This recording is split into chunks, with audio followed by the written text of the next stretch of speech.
মধ্যপ্রাচ্যে আবার আগুন জ্বলছে।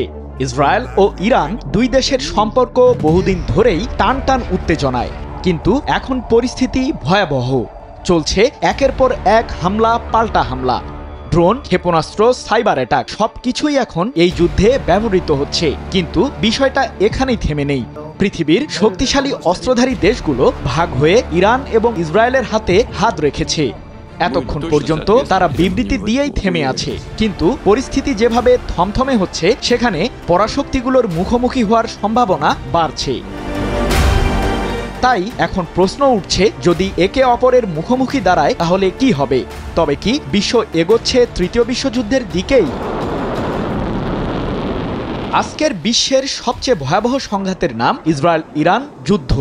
তবে এটা আর শুধু দুই দেশের যুদ্ধ নয়, এখন এ যুদ্ধে ঢুকে পড়ছে পরাশক্তিরাও। একপাশে রাশিয়া ও চীন ও উত্তর কোরিয়া ইরানের পক্ষে বিবৃতি দিয়েছে, অন্যদিকে যুক্তরাষ্ট্র, ফ্রান্স, যুক্তরাজ্য, জার্মানি প্রকাশ্যে দাঁড়িয়েছে ইসরায়েলের পাশে। এটা যেন ধীরে ধীরে রূপ নিচ্ছে এক বিশ্বব্যাপী শক্তির সংঘাতে।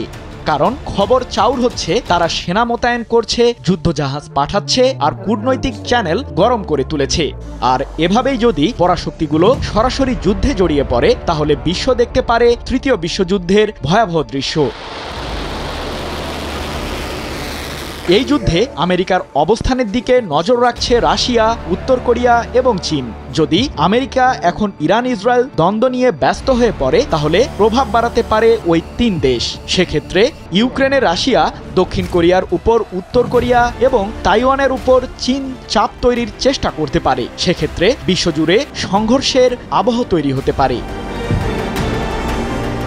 বাঘ আর সিংহ যদি এক মাঠে নামে, তখন শিকার হয় গোটা বন। এই মুহূর্তে ঠিক সেই পরিস্থিতির দিকে এগিয়ে যাচ্ছে বিশ্ব। প্রথম ও দ্বিতীয় বিশ্বযুদ্ধ যেমন শুরু হয়েছিল কিছু আঞ্চলিক বিরোধ থেকে, তেমনি আজও সেই আঁচ ধীরে ধীরে বাড়ছে মধ্যপ্রাচ্যে। যদি পরাশক্তিগুলো হঠাৎ একে অপরের মুখোমুখি দাঁড়ায়, তাহলে এ যুদ্ধ মধ্যপ্রাচ্যেই সীমাবদ্ধ থাকবে না। ইউরোপ, এশিয়া, এমনকি আমেরিকার মাটিতেও যুদ্ধের আগুন ছড়িয়ে পড়বে। বিশ্ববাজার ধসে পড়বে, জ্বালানির দাম আকাশচুম্বী হবে, নেটওয়ার্ক ও সাইবার যুদ্ধের কারণে পুরো দুনিয়া অচল হয়ে যেতে পারে।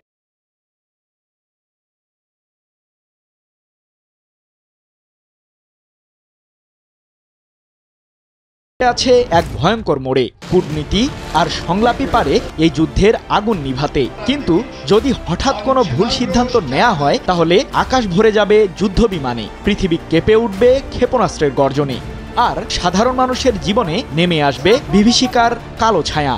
আর এভাবেই এই সভ্যতাকেই নতুন করে লিখতে হবে রক্ত দিয়ে।